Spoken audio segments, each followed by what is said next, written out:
নাহলে আপনারা ওই কাজের মেয়ে ফিলায় না।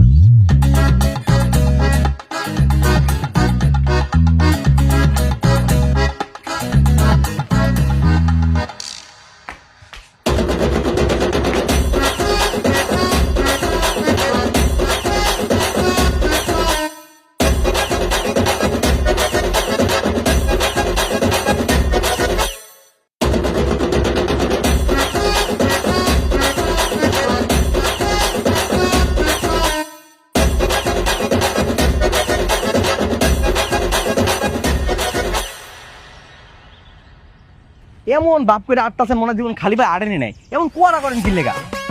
এই দেখেন এনে যতগুলা কলা গাছ দেখতেছেন না, প্রত্যেকটা গাছের গোড়া শক্ত হয়ে গেছে গা। এইগুলো একটা কোবায় আলগা করানো লাগবো, তারপর শাস্তি না লাগবো, নাহলে তো কলা ধরবো না। লোন শুরু করেন, কোদাল দিয়ে আস্তে আস্তে করে কোবাইবেন, মাটি আলগা হয়ে যাবো। লোন ইম্পসিবল, আমি এগুলো কখনোই করি নাই।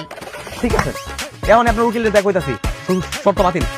আই দাঁড়া, দে কোদাল দে। হ্যালো, কই কোদ দিব? আমার মাথায়। এই না না না, গাছের গোড়া, এই যে জানে। আস্তে আস্তে কোবান, আরো আস্তে, গাছ কেটে নেবেন তো, আস্তে আস্তে। এরকম আলগা আলগা করতেছেন মাটি, আমি এনেই আছি। নিজের সম্পত্তি নিতে এসে নিজেই কোদাল দিয়ে এখন মাটি কাটা লাগতেছে। আরে এমনি কেটা কোবাইতেছে, এটা কি ব্যাম্বো পাইছে নাকি? এমনি কোবাইতেছেন, সুদা করে কোপ দেওয়ান লাগে। আমি চুপ ধরব না, তারা আল্লাহ আল্লাহ, কান ফাটছে। আপনি কি করছেন? এই যে আমার পা।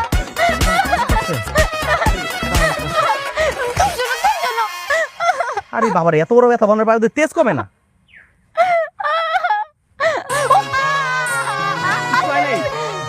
মরতেন না, একটু বসে করেন। এই গ্রামে আমার মৃত্যুই লেগে আছে। কারো পা কাটলে কেউ মরে না, খান। একবার যদি সুস্থ হয়ে নেই, তোর খবর ধরে ছাড়বো। ইস রে মারে, একটু সাবধানে কাজ করতে পারিস না? তুমি যেতে মাঠে কাজ করতে, সারাদিন তো কানে হেডফোন লাগিয়ে ব্রিজ দেখেই বেড়াও, আর আমি সারাদিন কষ্ট করে মরি। ওরকম কষ্ট আমারও ছিল।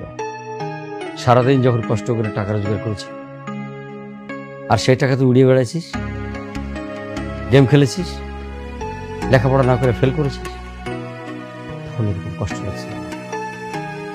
হয়েছে, এসব জ্ঞান এখন আমাকে দিয়ে আর লাভ নেই। আর মাত্র 20টা দিন, তারপর আমি আমার সব সম্পত্তি আবার ব্যাক পাবো।